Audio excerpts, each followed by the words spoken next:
नजर सब पर। नमस्कार, मैं हूं दीप्ति शर्मा और आप सभी का स्वागत करती हूं थर्ड आई न्यूज नेटवर्क में। आइए सीधे रुख करते हैं अभी तक की 10 बड़ी खबरों का। H5N1 बर्ड फ्लू ये कोविड से भी 100 गुना ज्यादा खतरनाक। वैज्ञानिकों ने बर्ड फ्लू को लेकर किया अलर्ट, कहा ये बन सकती है अगली महामारी। कोरोना का नाम सुनते ही हम कांप से जाते हैं। कोरोना ने सबको बीमार करने के साथ साथ दुनिया की रफ्तार को भी थाम दिया था। इस बीमारी से अभी भी दुनिया उबर नहीं पाई है। विशेषज्ञों ने बर्ड फ्लू को लेकर चेतावनी दी है। साथ ही उनका कहना है कि बर्ड फ्लू से उत्पन्न होने वाली महामारी कोरोना से भी 100 गुना ज्यादा खतरनाक होने वाली है। मोसाद, केजीबी, CIA, MI5 की तरह रॉ कर रहा आतंकियों का शिकार। क्या अब बर्दाश्त करने वाला देश नहीं रहा भारत? ब्रिटिश अखबार द गार्जियन की रिपोर्ट में दावा किया गया है कि पाकिस्तान में पिछले कुछ महीनों में कम से कम 20 एंटी इंडिया तत्वों को निशाना बनाकर हत्या की गई है और इन हत्याओं में भारत की खुफिया एजेंसी रॉ शामिल है।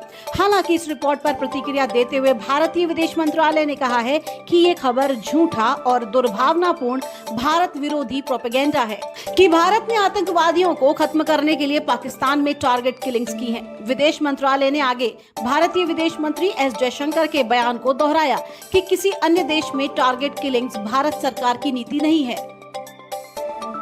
स्वास्थ्य सूचनाओं को डिजिटल बनाने के हैं बहुत फायदे। हेल्थ के क्षेत्र में प्रधानमंत्री नरेंद्र मोदी की अगुवाई वाली केंद्र सरकार अनेक प्रभावकारी और महत्वपूर्ण कदम उठा रही है। इसके तहत जरूरतमंद लोगों के लिए आयुष्मान कार्ड बनाए गए और बड़ी संख्या में लोग इसका फायदा भी उठा रहे हैं। अब केंद्र सरकार ने एक नई और बहुत लाभकारी योजना शुरू की जो फिलहाल CGHS की सुविधा पाने वाले केंद्रीय कर्मचारियों और इससे जुड़े अन्य लोगों के लिए है। इसके तहत CGHS का फायदा उठाने वाले के हेल्थ संबंधी सारे रिकॉर्ड ऑनलाइन उपलब्ध रहेंगे और लाभार्थी की सहमति से डॉक्टर उन्हें देख सकेंगे। शराब घोटाले में भाजपा नेता शामिल। जेल से निकलने के बाद संजय सिंह की पहली प्रेस कॉन्फ्रेंस। आम आदमी पार्टी के नेता संजय सिंह ने जेल से बाहर आने के बाद शुक्रवार को पहली प्रेस कॉन्फ्रेंस की। इस दौरान उन्होंने आरोप लगाए हैं कि जिस शराब घोटाले को लेकर आप पर इल्जाम लगाए जा रहे हैं, दिल्ली के मुख्यमंत्री अरविंद केजरीवाल को गिरफ्तार किया गया है, उसमें भाजपा के कई बड़े नेता शामिल हैं। अशोक गहलोत की पत्नी पहली बार आई चुनाव प्रचार में बेटे वैभव के लिए मांग रही हैं वोट। लोकसभा चुनाव 2024 में राजस्थान के पूर्व CM अशोक गहलोत की प्रतिष्ठा भी दांव पर लगी हुई है क्योंकि उनके बेटे वैभव गहलोत राजस्थान की जालौर सिरोही लोकसभा सीट से चुनाव लड़ रहे हैं। खास बात यह है कि बेटे वैभव की जीत के लिए मां सुनीता गहलोत भी चुनाव प्रचार के मैदान में उतर गई हैं। ये पहला मौका है जब सुनीता जनता के बीच आकर वोट मांग रही है। इस बात का जिक्र खुद पूर्व CM अशोक गहलोत ने भी किया है। श्रीलंका भारत को नहीं लौटाएगा कच्चा तीवू द्वीप। भारत में जारी सियासी जंग पर श्रीलंकाई मंत्री का आया बयान। कच्चा तीवू द्वीप को लेकर भारत में गरमाई सियासत के बीच श्रीलंका के मत्स्य पालन मंत्री डगलस देवानंद ने कहा कि कच्चा तीवू द्वीप को श्रीलंका से वापस लेने के भारत के बयानों का कोई आधार नहीं है। 1974 में इंदिरा गांधी की सरकार में हुए एक समझौते के तहत कच्चा तीवू द्वीप श्रीलंका को दे दिया गया था। EPFO ने नियम में किया बड़ा बदलाव, अब मर्ज नहीं करना पड़ेगा खाता। अगर आप किसी प्राइवेट कंपनी में काम करते हैं तो आपके लिए बेहद महत्वपूर्ण खबर है। कर्मचारी भविष्य निधि संगठन ने PF खाते से जुड़े एक नियम में बदलाव किया है। नए नियम से कर्मचारियों को राहत मिलेगी। अब PF खाता ऑटो ट्रांसफर कर दिया जाएगा, यानी कि नौकरी बदलने के बाद PF खाता नए अकाउंट में ट्रांसफर कराने की जरूरत नहीं होगी।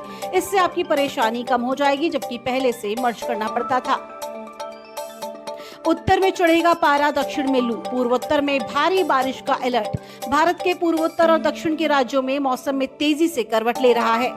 IMD के ताजा अपडेट के मुताबिक अगले 24 घंटों में उत्तरी आंतरिक कर्नाटक के अलग अलग हिस्सों में लू की स्थिति बनी रहेगी, जबकि पूर्वोत्तर के असम, मेघालय, नागालैंड, मणिपुर और मिजोरम में कुछ स्थानों पर आंधी और तेज हवाएं चलने की संभावना है। मौसम विभाग के पूर्वानुमान के मुताबिक अरुणाचल प्रदेश में 4 से 7 अप्रैल के दौरान अलग अलग स्थानों पर भारी वर्षा और बर्फबारी की संभावना है। खुशी से उछल पड़ी प्रीति जिंटा जब गलती से खरीदे गए शशांक सिंह ने जिताया match. All rounder Shashank Singh Punjab Kings की जीत के हीरो रहे, जिन्होंने 29 गेंदों में 6 चौके और 4 छक्के की मदद से नाबाद 61 रन बनाए। उनकी पारी की मदद से पंजाब किंग्स ने 200 रन का लक्ष्य सफलतापूर्वक हासिल किया। जब शशांक सिंह ने दर्शन नालकंडे के ओवर की 5वीं गेंद पर विजयी रन बनाए तो पंजाब किंग्स की सह मालकिन और बॉलीवुड एक्ट्रेस प्रीति जिंटा खुशी से अपनी कुर्सी से उछल पड़ी और स्टैंड से जीत का जश्न मनाने लगी। दूरदर्शन पर द केरल स्टोरी दिखाने पर विवाद, सीएम विजयन ने कहा बढ़ सकता है तनाव। केरल के मुख्यमंत्री पिनराई विजयन ने पब्लिक ब्रॉडकास्टर दूरदर्शन पर फिल्म द केरल स्टोरी दिखाए जाने के फैसले की कड़ी निंदा की है।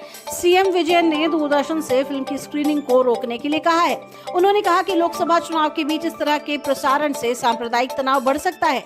ऐसी फिल्म की स्क्रीनिंग से ब्रॉडकास्टर को पीछे नहीं हटना चाहिए। इस दौरान उन्होंने बीजेपी और आरएसएस पर हमला भी बोला। केरल के मुख्यमंत्री ने कहा कि दूरदर्शन को बीजेपी और आरएसएस की प्रोपेगेंडा मशीन बनने से बचना चाहिए। तो ये थी अभी तक की 10 बड़ी खबरें। देश विदेश की ताजा तरीन खबरों के लिए जुड़े रहिए थर्ड आई न्यूज नेटवर्क के साथ। नजर सब पर।